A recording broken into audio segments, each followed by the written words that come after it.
ప్రియతమ నాయకురాలు శ్రీమతి విడుదల రజనీ గారి ఆదేశాల అనుసారం వారి యొక్క క్యాంపు కార్యాలయం నందు ఈ 79వ స్వాతంత్ర దినోత్సవ కార్యక్రమాన్ని మనం చేసుకుంటా ఉన్నాం.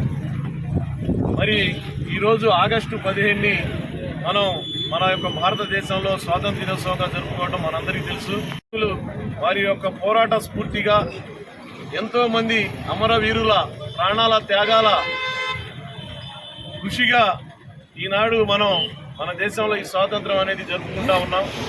మరి ఆనాడు అనేక మంది మహానుభావులు ఎన్నో కష్టాలు బాధలు ఎన్నో ఇబ్బందులు పడి మన దేశానికి ఈ స్వాతంత్రం ఇవ్వడం అనేది మనం చూసాం.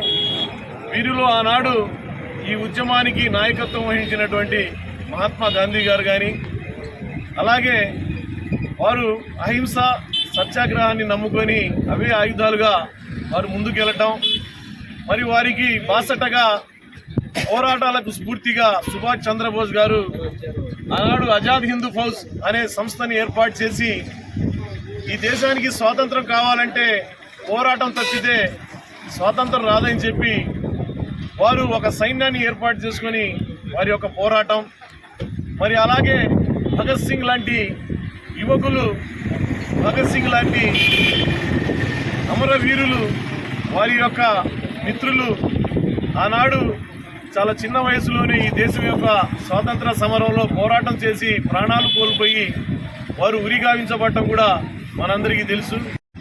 ఈనాడు మన రాష్ట్రంలో ఉన్నటువంటి పాలకులు ప్రజాస్వామ్యాన్ని ఖూనీ చేసి మరి వారి యొక్క పరిపాలన చూస్తూ ఉంటే నిజంగా సిగ్గుతో తలదించుకునే విధంగా చేస్తూ ఉన్నారు. ఇప్పుడైనా సరే మీలో పరివర్తన తెచ్చుకొని మీలో మార్పు రావాలని చెప్పి